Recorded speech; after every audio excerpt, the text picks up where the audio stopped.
Good evening, everyone. My name is Erik Flesch, and I'm the director of the Mining and Rollo Jameson Museums. And welcome to this first of 7 presentations as part of the 2022 Winter Lyceum. Today is the 20th day of February, 2022, and I'm broadcasting from Platteville, Wisconsin, home of the world's largest letter M on beautiful Platte Mound in the heart of the upper Mississippi Valley lead and zinc mining region where the Badger State was born. Reflecting on a great year behind us, the museum celebrated 3 milestone anniversaries last year. Founded in 1965 by the city of Platteville, 2021 marked the 50th anniversary of the opening of the mining museum, the 45th anniversary of the opening of the Bevins mine in the museum's backyard, and the 40th anniversary of the opening of the Rollo Jameson Museum.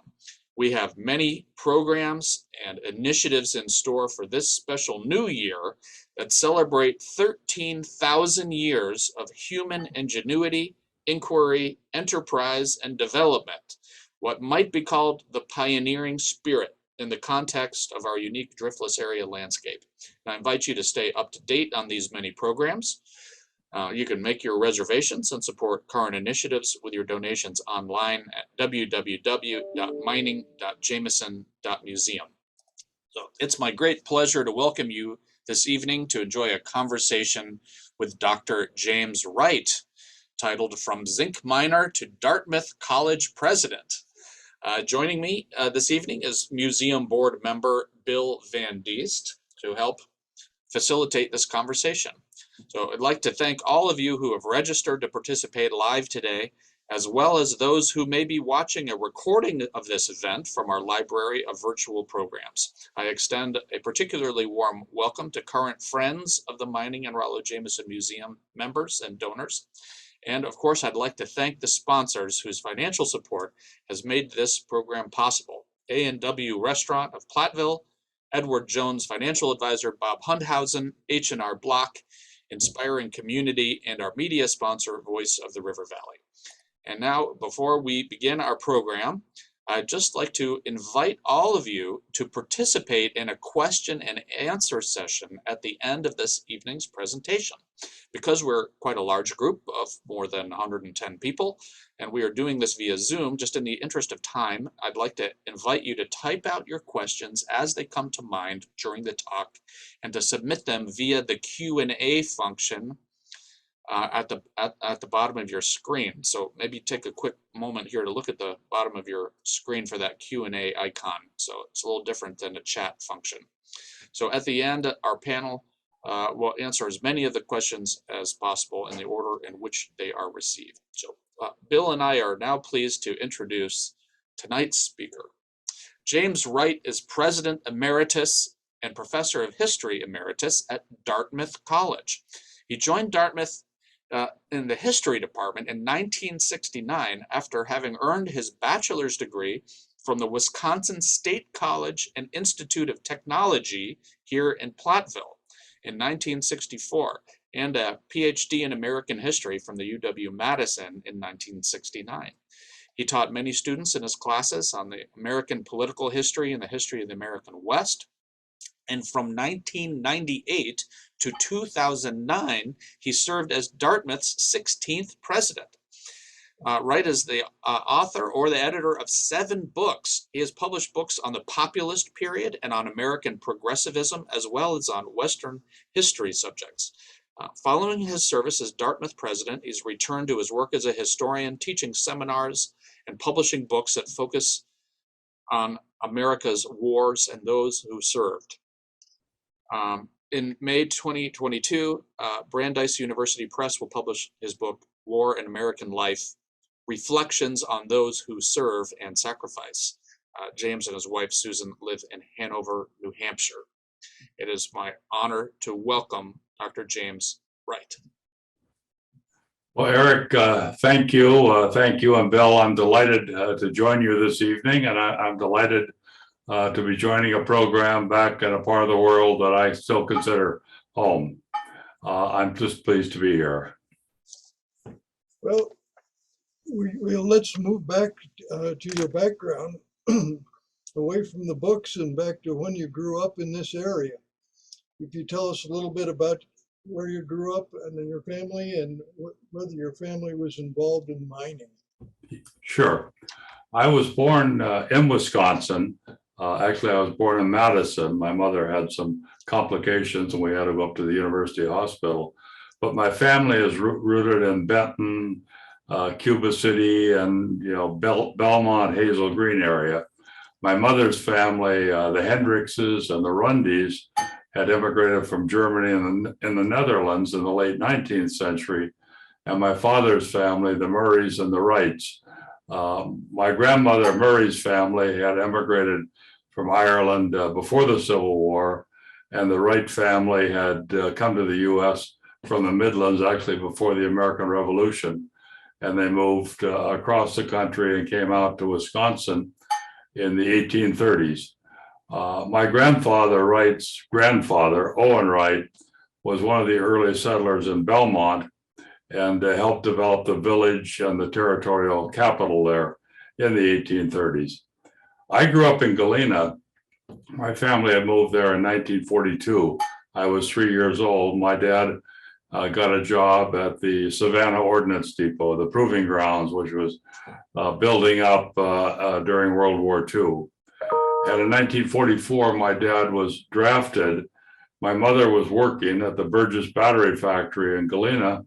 And so my younger brother and I spent time with our grandparents in Cuba City and in Benton. My grandfather, Hendricks, was a farm worker. I remember him using field horses to pull a plow on his son's farm west of Hazel Green, out near Lewisburg, north of Prairie Corners, the Cincinnati Mound. And I would also stay with my grandmother at their apartment above Whitey's Tavern on Main Street in Cuba. I probably spent more time in Benton, though, during those war and post-war years. And I recall Peacock's Drugstore, The Blend, the Rock Store, Zubler's Butcher Market, Bubbins Vaughn's Barber Shop. And I recall what the old Bentonites will recall Doc Bent. She was a remarkable and caring person, one of the first women to be an MD in our area. My grandfather Wright was a miner. He worked at mines all around Benton, and he was a hoisterman. He also did some weekend watch duties after he quit working directly in the mines. And I think one of them was a James mine between Benton and Schulzburg. I have a picture here of my grandfather, as I've always have on my wall, showing him running the hoist. He was a hoisterman. And it was really quite fun for me to go to the mines with him. And I had that picture, and I have this carbide lamp, which was my grandfather's as well, from the mining. I never thought seriously about mining, but it was just very much a part of my life growing up. I know the museum is sponsoring a pasty feed, and I just want to say we were a pasty family. I recall well the Benton Labor Day celebration and pasty dinner. My Aunt Marion McCabe made great pasty, as did my mother, and I still make it occasionally, although I will make no claim to making it as well as they do. I do remember crisply going with my grandfather Wright to a baseball game in Benton in 1947. The town team was playing. Benton was playing the village of Truman.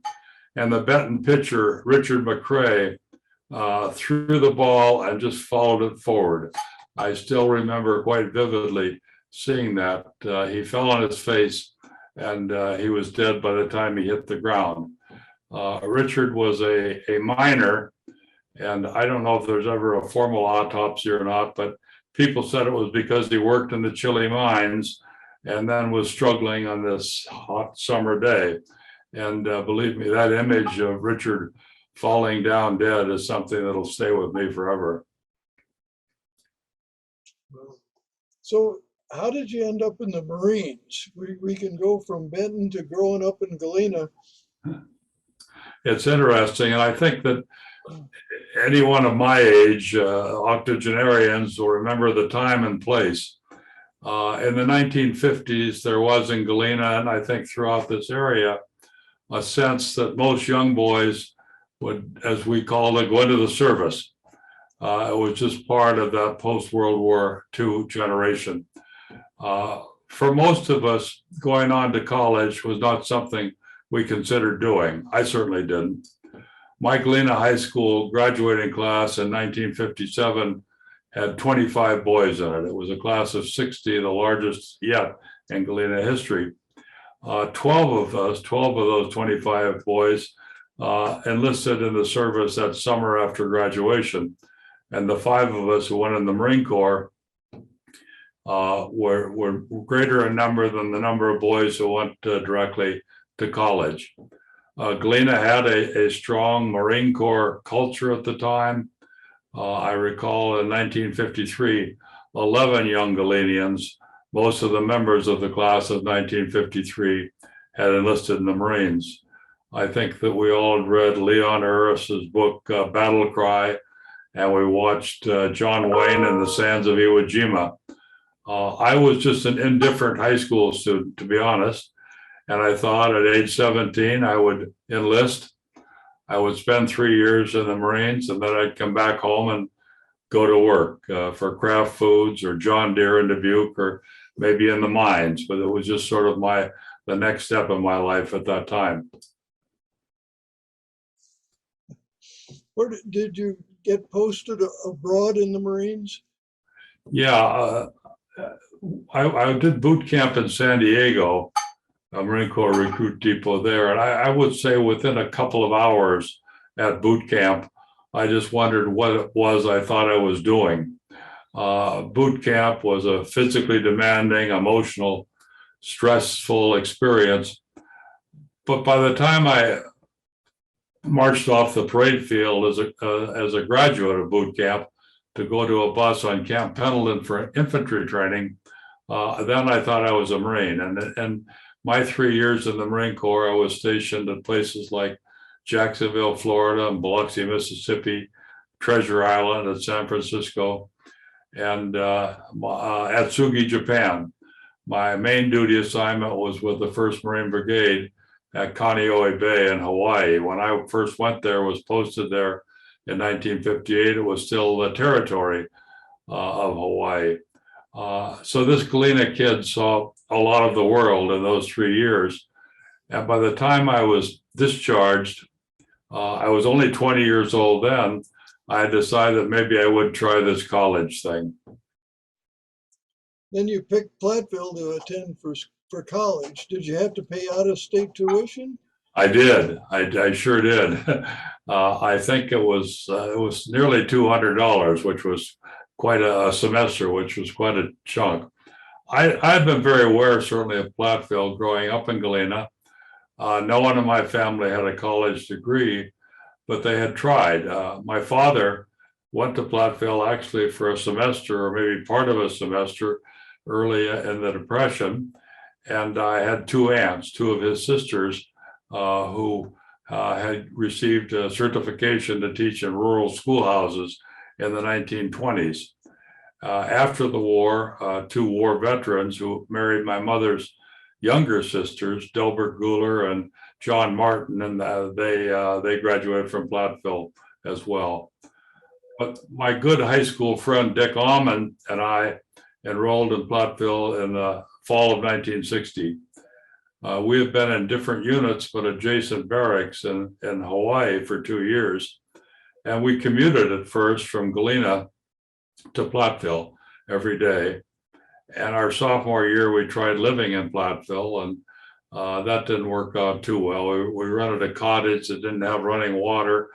And then we rented a trailer where the pipes froze as soon as we had a hard frost. So we went back to commuting. But while living in Platteville, we did our shopping at my Uncle Delby Guler's grocery store at the corner of Main and 2nd Street. And occasionally we would visit the Black Cat down 2nd Street from Delby's grocery store. When I came to Platteville, there were a number of veterans enrolled, and some of us, 15 or so, got involved in sort re-energized a veterans club. A couple of guys from Darlington, Jim Martin and Bernie Boyle and Dick Allman and I were involved in doing this. And we had meetings and maybe a dinner once a year. It was a chance to get together, although I think most of us commuted. Did you start out as a history major? Well, I thought I'd be a history major, history or English. When I got out of the Marines, I wanted to be a high school teacher and maybe a coach. But I had a long-standing interest in history when I was in high school in Galena. I used to work as a guide for the annual tour of Galena homes. And in Platteville, I did a double major with history and English, but I did a senior honors thesis on the opening up of the mines around Galena. And when I started doing this, Vera Millhouse at the Galena Public Library told me that they had there some old ledger books from the Army officer that was in charge of the new mining district, the upper Mississippi Valley mines, the Galena mines in the 1820s. And this became my thesis. Federal oversight of the mines, which was lasted until the 1840s, and how it had failed. When I went to Madison to the university to graduate school, I turned this study into a master's thesis, and it was subsequently published by the State Historical Society of Wisconsin Press in their Logmark series, the Galena Lead District, Federal Policy and Practice. Looking at this book now, I recognize that it was an undergraduate honors thesis. And I marvel at some of the recent works been done and is being done on the mining in the area.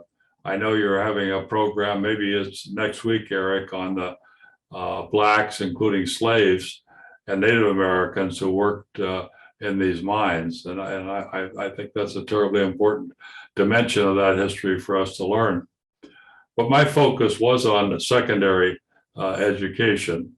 In fact, Dick and I both student taught at our old high school in Galena. It was not our old school building, though. We were the last class in 1957 to graduate from that high school up on top of the hill, which is now a set of condos, and we taught it at the new school. Dick Allman and his wife still live in Galena. They're both retired teachers. Dick was a guidance counselor for schools in Elizabeth and Hanover. He came back to Platteville to get a master's degree, and he served several years as mayor of Galena. So did you work as a miner while you were a student? Well, I did, but it was in the summer. I didn't have any GI Bill. We didn't have any GI Bill at that time. Okay. We were considered peacetime veterans. During the Vietnam War, when the GI Bill was renewed, there was a legislation providing support for those of us who had served in the interim between the Korean War and the Vietnam War. So I did get some GI Bill support for my last 2 years in graduate school in Madison, but at Platteville, I worked to pay my way. I recall, as I said, the tuition charge my first semester was nearly $200, and that was a lot of money. I worked at the Kraft Foods plant in Galena. We were making Swiss cheese. I served as a janitor at the Galena High School. I had several jobs bartending, including at a bowling alley, a golf course, and a private club. And when I went to graduate school in Madison, I also worked part-time tending bar at a neighborhood tavern, was a watchman at a dormitory. But Bill, your question, I did work as a miner, to be sure. While I was a student at Platteville, I worked for the Eagle Pitcher Mining Company on weekends. Probably in my second year at Platteville, I was offered a job as on weekends at the Graham mine south of Hazel Green. For nearly 3 years, I worked at the Graham mine, from 11 o'clock to 7 o'clock in the morning on Saturday night, and then back on Sunday from 3 to 11. So I worked 2 8-hour shifts. I had to walk the property every hour, and then I would sit and wait in what the miners call the doghouse, the change house at the mine. That space was heated by coal stove that I had to keep filled and stoked. And the doghouse at the Graham mine is where I did a lot of studying as a student. During one summer, I worked full-time in the supply warehouse at the Graham mine. But in the summer of 1964, I went underground. I decided I wanted to be a miner. And I started working on a drill machine. I was the backer or the driver for the drill operator at the Graham mine. We did a lot when I was there of what they called robbing pillars, which was working back from the extreme reaches of the mine, taking out much of the support rock that had been left behind, support that still contained a lot of zinc ore. I recall one area in the Graham mine that the miners all called Yankee Stadium. Now, you might wonder about that name. This was Cubs, the White Sox, and recently the Milwaukee Braves territory. But it was called Yankee Stadium, I always assumed, because Joe Edwards was one of the bosses there, grew up with Mickey Mantle's dad working the mines in Oklahoma. And Joe, because of Mickey Mantle, was a Yankees fan. I just remember it as this huge open auditorium. You could not see the top nor the sides unless you walk up to the sides wearing your battery lamp. Really no support remained. It was not a good place. Miners would always hurry through that area. There was never any problem that I was aware of later, but it was just made us all a little cautious because there was just so wide without any support. I also remember working at the Graham mine on a drill machine in an area that they called the stope. It was a large space up above the main drift that we entered by climbing up a ladder. Here we were blasting, but we were using ammonium nitrate instead of dynamite. We called it fertilizer, and there have been incidents in recent years where people have used this fertilizer pack for explosives. We used pressure hoses to pack it into the drill holes, and they said by using fertilizer, we got finer and cleaner blasts of the rock. I have here a piece of pure lead that I picked up at the Graham mine stope. It was quite you don't often see pieces this big. I knocked it down with a trimming pole off of the top, and I put it in my lunchbox to take home. And I picked up my lunchbox by the handle, and the handle came off.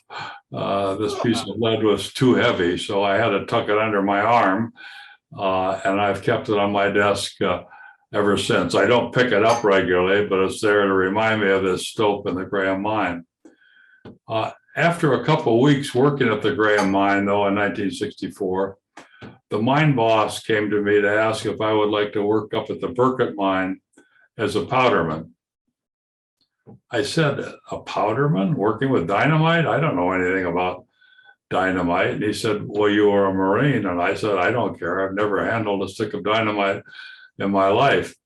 He said, I'll tell you what, I'll give you an extra 25 cents an hour if you take this job as powderman. And I said, you mean I would make $2.40 an hour? And he said, yes. And I immediately said, you've got yourself a powderman. And so I moved myself up several miles to the Birkett mine, which was north of Hazel Green, just south of that Highway 11 turnoff to Benton, what is Gouler's Corner now. And it used to be where Benny's Roadhouse was located back in the day. The Birkett mine was an old mine. I think it had first opened in the 1920s, and the vertical shaft had been replaced by an incline out of which the ore trucks hauled rock daily. We probably worked 300 feet down. There was a crew, I would guess maybe 10 of us working there when I did. There were 2 of us who were powdermen. There was a drilling team, a road grader, a loader, someone who had an end loader to load the trucks, and 1 or 2 maintenance people. My orientation that I've been promised to the world of being a powderman lasted about an hour. It was not really a complicated job.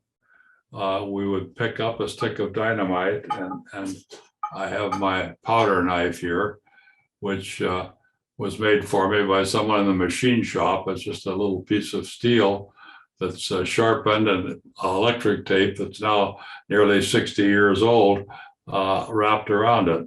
But we would slit the paraffin wrapper on the dynamite stick, and then we'd put it on the end of a wooden pole and tamp it into the drill holes, tamping it really hard, really breaking up the dynamite stick inside. We would put a blasting cap onto the first stick, and that would go all the way in with wires coming out from it, electric blasting caps. And the blasting caps had different timers on them. So we placed them in the drill holes on the face in a way that they would explode from the center to the extremity of the face. So the first explosion would come, holes drilled near the center, and that would work its way out. The drill team always had the holes lined up in a pattern for the explosion to be effective. We would then wire all the blasting caps together and run a wire on a spool back from the area and try to get around a corner or 2 in the mine. Then near the end of the shift, after making sure everyone was out of that tunnel, that drift, we would hit an electric detonator and wait for the sequential explosions. Generally, there were 3 or 4 with the blasting cap timing. We always kept our fingers crossed to make sure there were 3 or 4 explosions, because if there was not a detonation, it meant probably that the wire was broken or disconnected at some place. And we're not eager to go back in there to see where the wire was broken in the event there was just some other fault and the detonation was just delayed.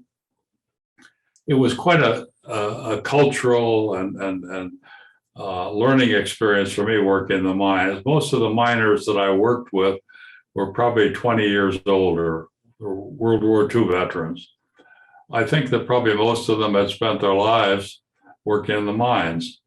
Because of the nature of the work, teams would be working on projects, sometimes in quite different areas of the mine. There was a lot of noise. There was the need to stay alert. So there was not much casual conversation on the job. We were all engaged in the real business of what we're doing. But then we would have our lunch break underground, an old school bus that had been hauled down there that was dry and lighted and warm. And working out in the mine, we were neither dry nor warm. There was continual water flowing down the sides, and the temperature was probably 50 degrees or something like that. It was very damp and cool. We wore rubberized jackets and pants and a hard hat, so it was good to come into the lunchroom together for lunchtime. And we would talk about any of a number of things over lunch, sometimes about the work of the day, but generally not. I remember sort of listening and hearing experience of these guys about other mines that they worked in. It was a pretty light conversation, a lot of laughs. We never really talked about politics, but what I do remember in early August of 1964, when the United States bombed Hanoi, bombed North Vietnam, in response to alleged attacks on American ships in the Gulf of Tonkin, we all thought that was a pretty good thing. It was only later that we learned how much the actual incident there had been distorted in the telling. And we talked about television programs we had seen. I remember still there was one guy who thought of himself and really was more of a movie television critic. And I remember we were talking one time about a previous evening or weekend showing of Mr. Ed, this talking horse. And we were talking about this latest version of that we had seen, and realized that the one who generally carried the conversation on TV criticism wasn't saying anything. And we asked, well, why don't you have any view on this? And he said, they can't fool me. That damn horse can't talk. I don't want. Was it dangerous in the mine? I just talked to a miner one time who said he thought it was safer in the mines than working at the factory because he thought everybody took care of everybody else. There was, and there was a culture there. I remember my last shift, everyone saying goodbye and wishing me well because I was going to move to Madison and go to graduate school. And one of the miners there that I had actually known before I went there to work said that that I'd be back. He said you're a miner, and once a miner, always a miner. I never did go back, but maybe there is a part of me that still is a miner. I have had some things imprinted in me from that experience.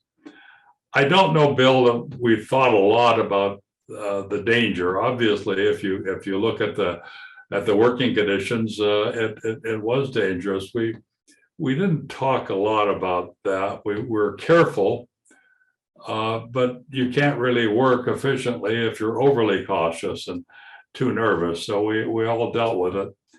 I think the thing that was most dangerous, the thing that I did, and probably the most dangerous job underground, was something where the powderman did at the beginning of the next shift. We became trimmers, and trimming involved coming in with a 10-foot long steel pole, a heavy pole, and go to the area that we had detonated the previous shift.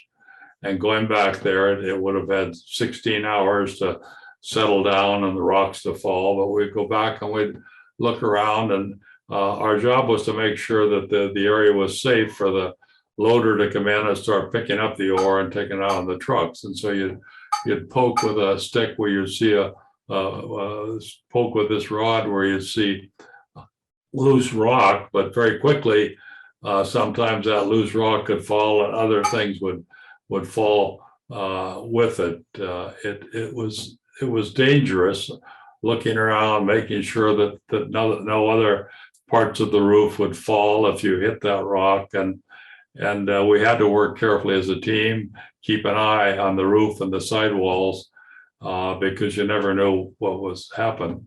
I think the equipment underground was also dangerous. The drifts were sometimes narrow, and there would be trucks or loaders or graders moving around all the time.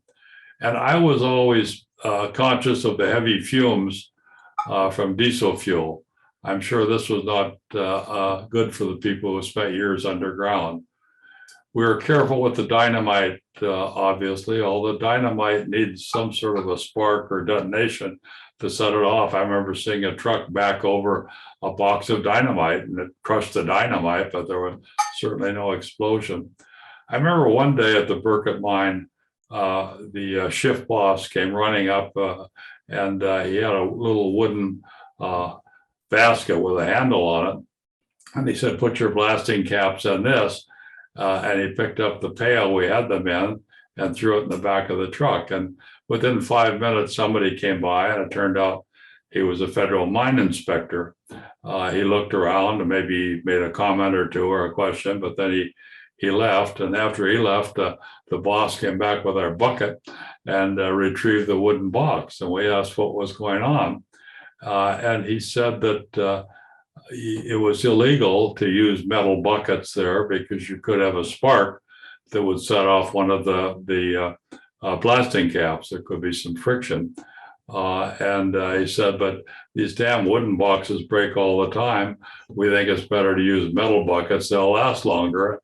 And I think all we said was, okay, that's why we use metal buckets, and didn't think about it. I recall one experience, not so much dangerous, but certainly interesting.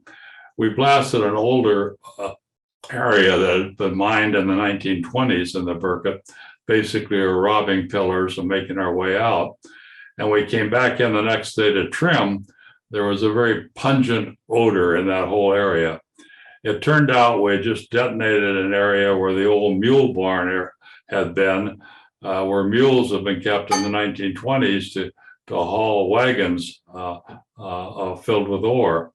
And I still remember that mule dung, nearly 50 years old, retained some distinctive odors, particularly when it was pulverized by dynamite and thrown all over the drift. There was an accident when I was working at the Schulzberg mine. Somebody was trimming, and some rocks had fallen on him.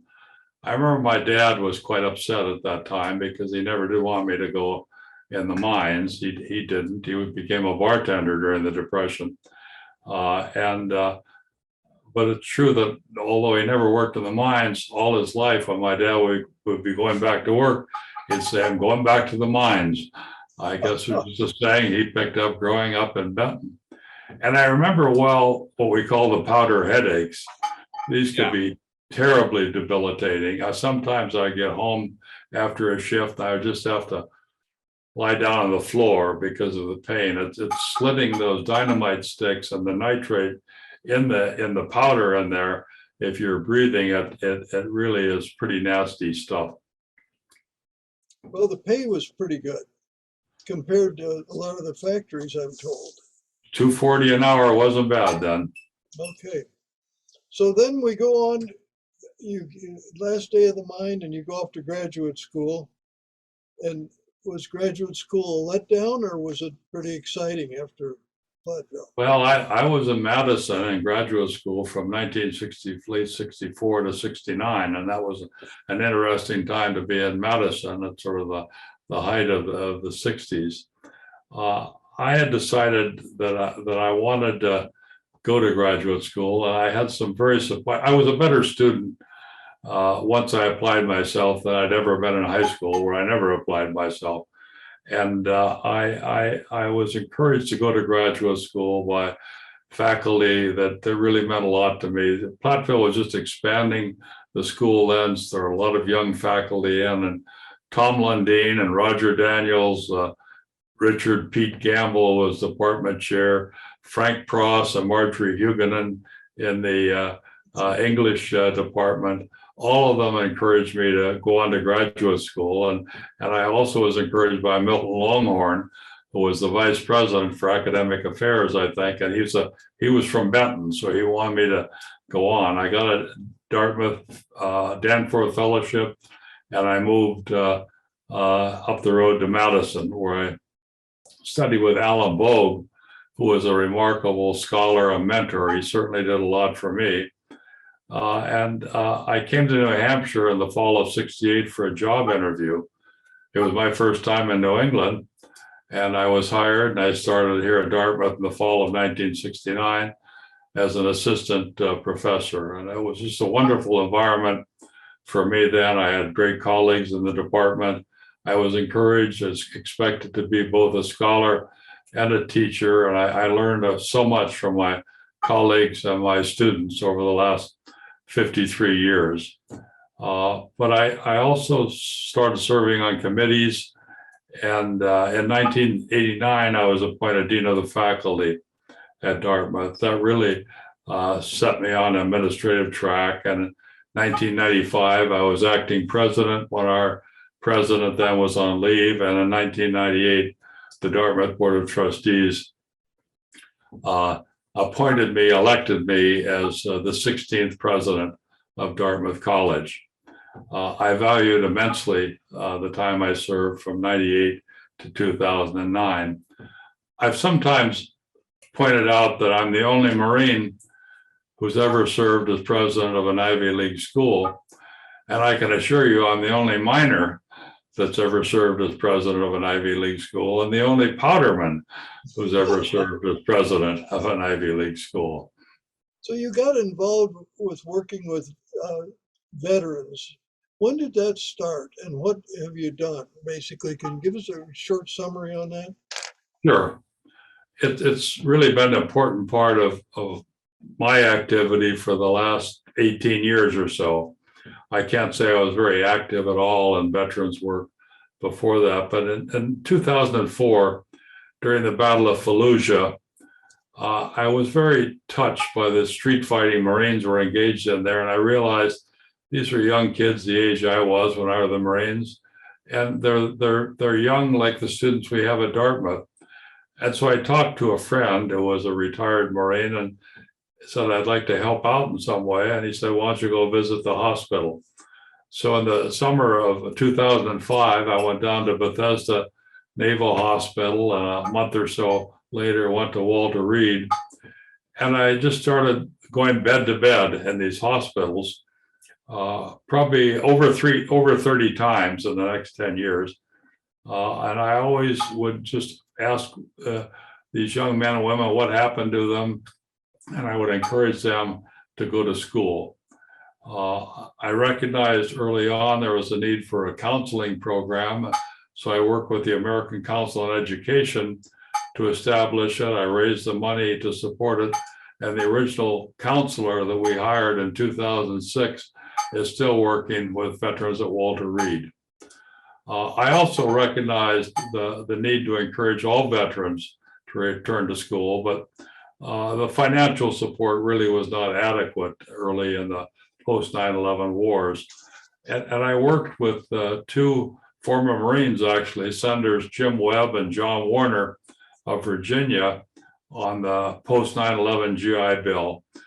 And my role in this, I pressed hard to include a provision that would be called the Yellow Ribbon Program that provides support for veterans to enroll in private schools or as non-residents in public schools, as long as the school provides part of the package. And so it's been a successful program.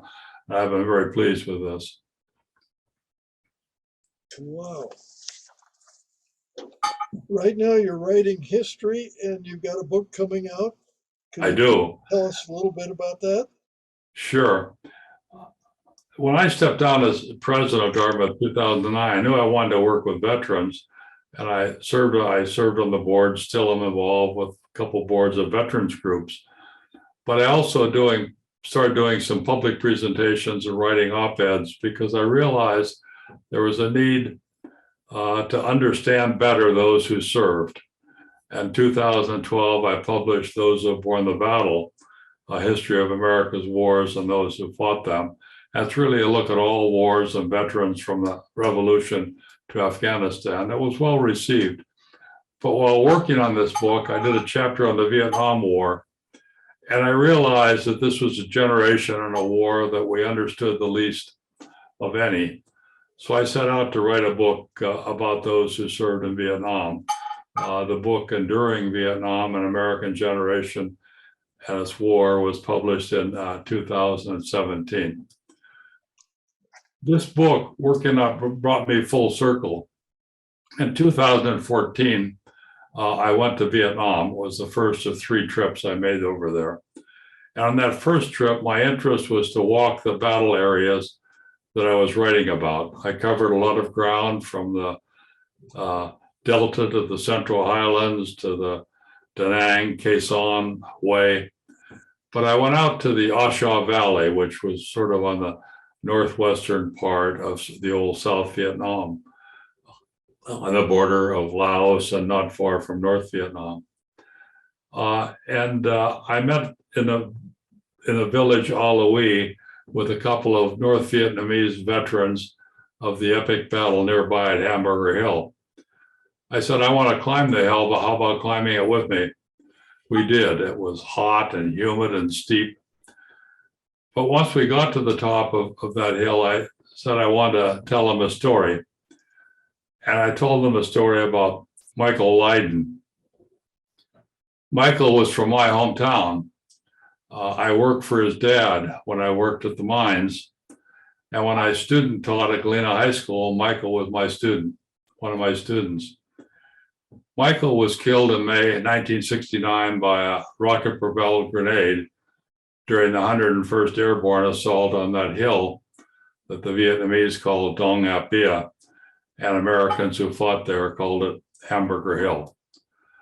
When I was talking to these North Vietnamese, I pulled from my pocket a piece of lead like this, sort of the classic galena, the lead sulfide, the cubes of lead.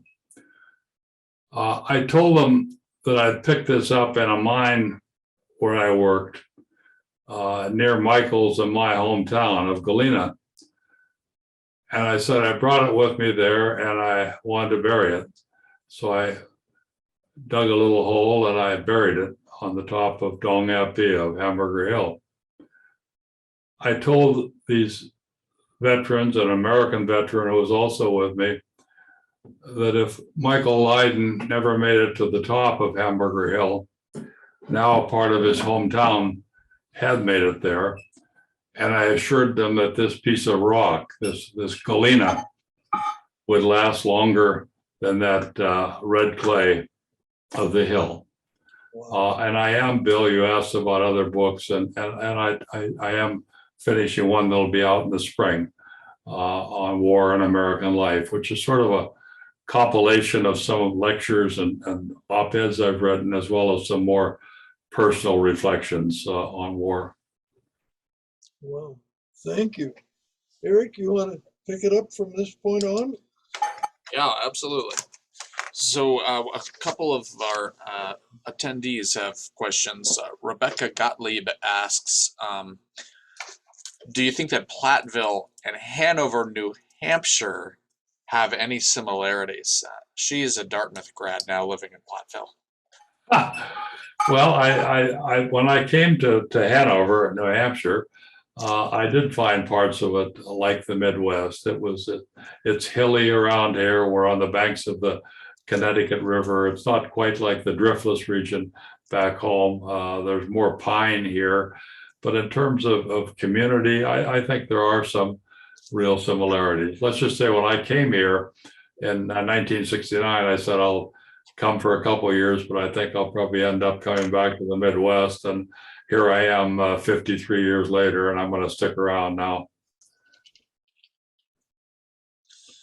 Thomas says that he notices the FFA plaque on your bookshelf. And what's your relationship to that organization?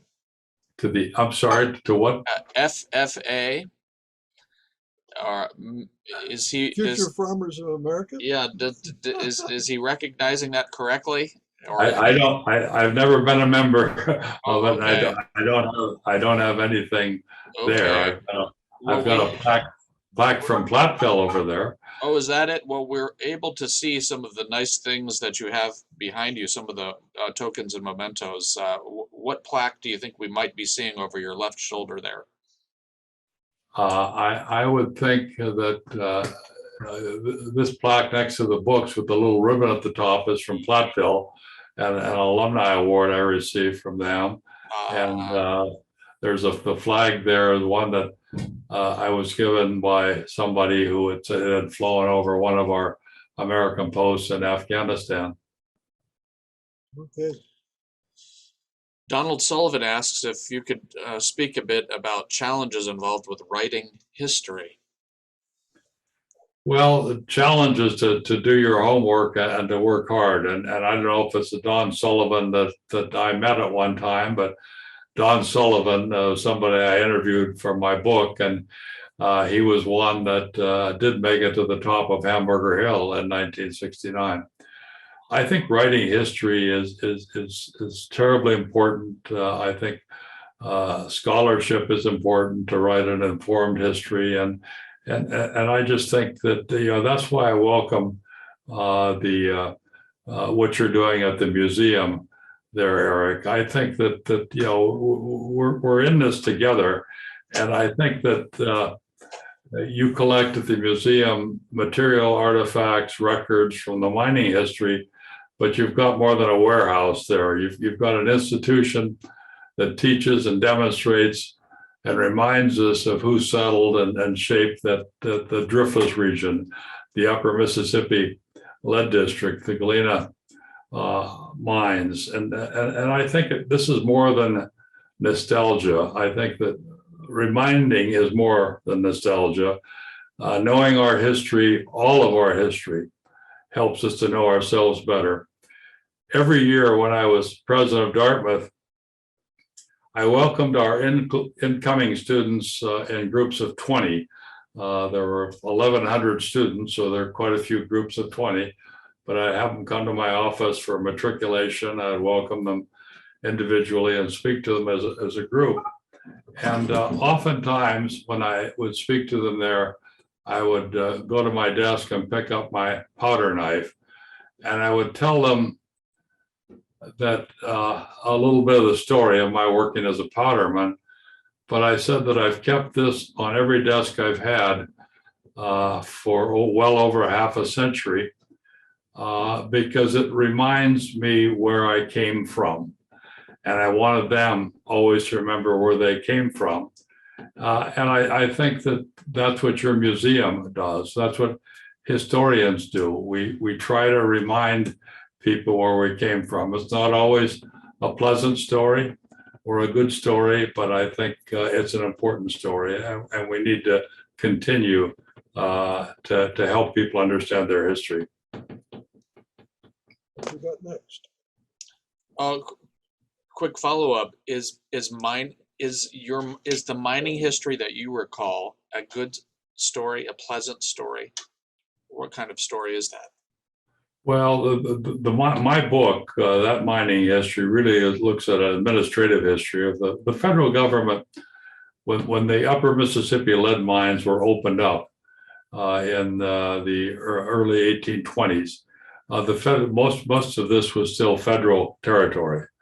So the federal government managed the mines, and it's hard now to realize just how important lead was then as a component, obviously, in ordnance and bullets, and for painting and for making paints. And the government tried to manage the area, and that was my story.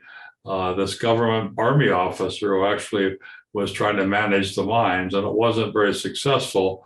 And that provided a lesson that the government used to not try to manage the mines as they opened up in the West. And I think that they misread the experience in the Galena Lead District, but it meant that never again would the government try to control the mines. I think that's just so important.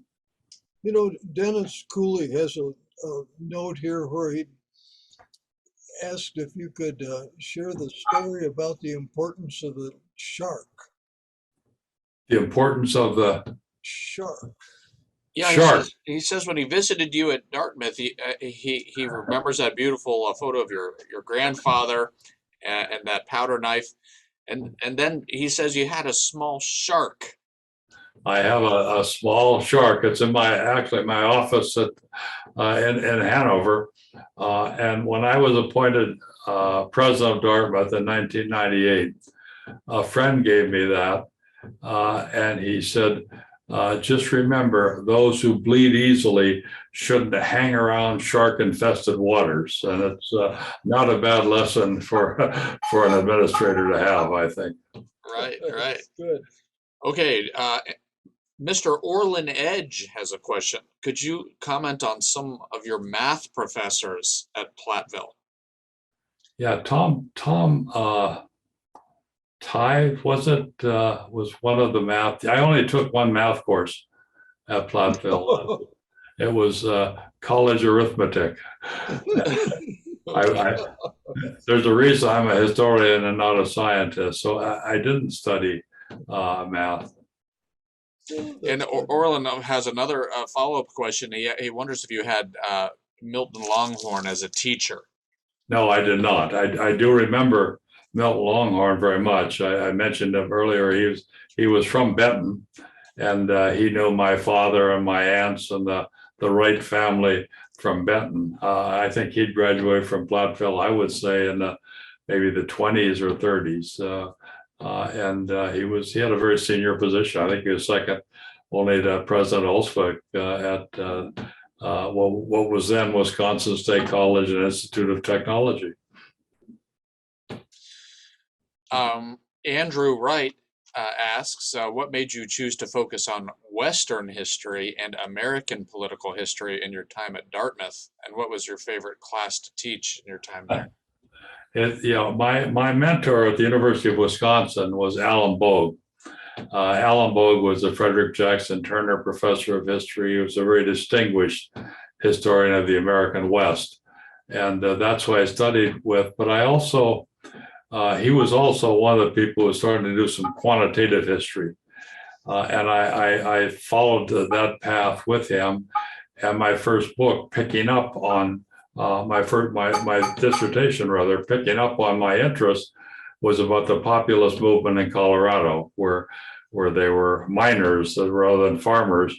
They were part of the populist movement in the 1890s in Colorado.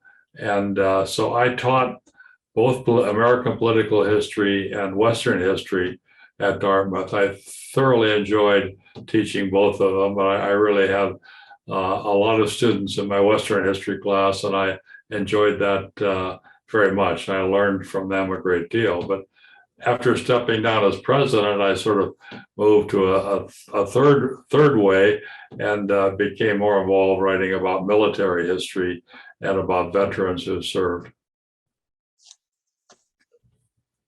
Susan Wright asks, what about Native American history? Native American history, when I started teaching the Western history class, I decided I wanted to have about half of the course be about Native American history. It was something of great interest to me. I was involved. I chaired the committee that started the Native American Studies program at Dartmouth, and I was involved in recruiting the first person to come in to head up that program, and I still think it's an exceptional program. So I decided to retool myself and to do more teaching on the Native American experience in my Western history class. Very good. So you were kind enough to speak a little bit about museums and the importance of informal learning as a complement to other formal kinds of learning. And it makes me want to learn a little bit more about the Wright Center at the University of Wisconsin-Platteville campus. Could you tell us a bit about that project? Sure. I graduated from Platteville in 1964. My brother, Bob, graduated from Galena High School in 1960 and went into the Navy for, I think, 4 years. And he got out and he decided he would go to Platteville as well. And he graduated with a math degree. He could have answered the question. And he went to work for John Deere in a management position. He finally had a fairly senior position at the Davenport, Iowa John Deere plant, basically dealing with construction equipment rather than farming equipment. In 2013, Bob learned that he had a serious brain tumor, a malignant brain tumor that could not be treated. And so that year, I went out to Davenport to visit him several times, and I was able to secure and make a gift to Platteville to set up a center or a program there to be supportive of veterans and other students, because the school have been very supportive of both Bob and me. And so I was able to tell him shortly before he died in November of 2013 about this gift and about this center that was going to open up. And I told him that our names would be linked to Platteville for long after we're both gone. And the Wright Center there's a physical space that provides a place for veterans to come and study and work. And there's also a scholarship support for students, I think with a priority for veterans, with a priority for students from Galena. But we however the school administers it is fine with us. Platteville was a very good school for both my brother and me. And I'm pleased, I know that he surely would be, that this program is supporting veterans and other students today.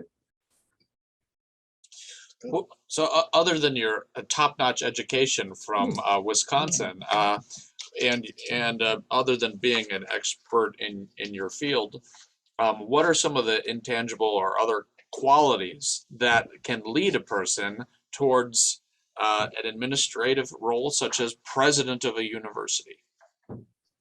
Yeah, it's hard for me to sort of describe something that was deliberative about that. I can assure you, when I came here from Madison, Wisconsin in 1969, I was not imagining that someday I would be president. I was just hoping that maybe I could do a good job and would become a tenured faculty member here, and that probably I'd move on any place. But I do think there's something that may be illustrated by my life and my experience that relates to what I used to tell Dartmouth students. In recent years, the last 20 or 20 plus years, students are just so focused and prepared, and they plan everything out. Next year, I'm going to do this, and in 2 years, I'm going to do that. And I would often say to Dartmouth students when I was president, remember that lives are things to be lived rather than to be planned. It does not mean that you should not be planning what you're going to do next week or next year. It doesn't mean you should randomly walk out the door every day and see what's going to happen. But you should not imagine that you can put together a recipe that you're going to follow that'll describe and constrain and make the rest of your life for the next 50 years or whatever that is, that you got to be flexible. When I stepped down as president of Dartmouth in 2009 and was asked questions about what I was going to do, I said a couple of things. I said, no, I'm not going to write a book. I've written 3 of them now. I said, no, I'm not going to teach again. I did go back to the history department and teach some seminars. And right before I stepped down, I climbed a nearby mountain that's an iconic part of Dartmouth, Mount Moosilauke. And I said, I learned from that experience, I'm not going to climb another mountain again either. And I thought of that resolution when I was climbing Hamburger Hill in the heat just 5 years later. So those 3 examples underline for me that you really can't plan these things. It doesn't mean that you shouldn't be prepared. It doesn't mean that you should think about what your interests are and what you might like to do. But life is filled with some remarkable things that pop up, some good, some bad. You've got to be prepared to work with them. We've got a few final questions here. Mark Langenfeld says, in an era of the so-called cancel culture, how does a historian ensure that factual fidelity is not compromised or lost in service of politically inspired narratives? I think we have to do our work, and we have to tell a history that is not politically inspired. And I do worry about more of a sense today that doesn't confront the richness of American history. When I say richness, I mean the good things and the bad things. You can't learn your lessons if you assume that everything is a good thing. I think some of the great strength and richness of this country and this country's history has been our capacity to take on the bad things, to try to deal with problems that came up, to try to recognize the shortcomings that we have. And I just would hate to see a shift away from that. But that does not mean that we replace one politicized history with another politicized history. Doug Steinbeck must have been struck by your interest in Native American history, and wonder if you have any thoughts about anything that inspires your curiosity or wonder, or what you may recall about Native Americans in our area here in the Lead Mine District in particular. Yeah, my history it touched on the Black Hawk War, and I think we're coming to understand the Black Hawk War better. I did not, when I was at Platteville, though, ever study any part of Native American history. It wasn't part of the American history classes that I had. That's why I, as I said, I retooled myself for Western history and taught Native American history. And I think it's such a rich part of this country. Our local museum here, the Dartmouth Hood Museum of Art, right now has an exhibition that's talking about American history, where it blends together the indigenous history, the art of the indigenous peoples, as well as American settlers who were also pursuing arts, and I think it's a wonderful collaboration, and I think we just have to try to bring all of this together, because it finally helps us to understand who we are and never forget where we came from. Well, Sarah Flesch, thanks you for generously sharing your personal and professional story. It has an important question to end on, and that is, what do you like in your pasty, and do you serve anything on your pasty in the way of a condiment? That's a good question. A couple of things. Our pasty is cut up cubes of pork and beef with onions and some little carrot pieces, not a lot of carrots, and potatoes. And we make it as a pie. We don't do the Cornish fold over. We make it as a pie. And I still make it, as I said. What we had on our pasty in Benton was chili sauce. My grandfather always had a great garden, and my grandmother and my Aunt Marian would can chili sauce every year. That vinegary richness of that was wonderful on pasty. I have actually made and canned chili sauce a few times over the years, but not recently. Now, when we have pasty, maybe we'll mix a little salsa with a little ketchup and Worcestershire sauce and make up my own wannabe chili sauce to put on the pasty. Very good. Well, I'll have you know that chili sauce was the right answer. So very good. Well, chili sauce can be the right answer for a lot of questions. Yes, indeed. Well, I would like to thank you so much for being with us, Dr. Wright. It's been a pleasure to get to know you, and we certainly loved learning more about you through this presentation. I hope you will come and pay us a visit. I will be there. Susan and I will visit you, Eric. We'll let you know we're coming. Wonderful. And I'd like to thank all of you who have tuned in this evening, and I'd like to welcome you to join us same time, 5 p.m. next Sunday, February 27th, when Dr. Gene Tesdall and Joshua Kuda will present Ho-Chunk Sovereignty, Black Voices, and the Driftless Lead Boom. So a good chance to follow up more on Native American history, and then we'll have another topic exploring some other aspects of Native American history later in the Lyceum. So Dr. Wright, maybe we can persuade you to tune into a couple of those. I will. Wonderful. Again, thank you all so much for joining us, and good night for now. Thank you. Thank you. Great. Really appreciate it.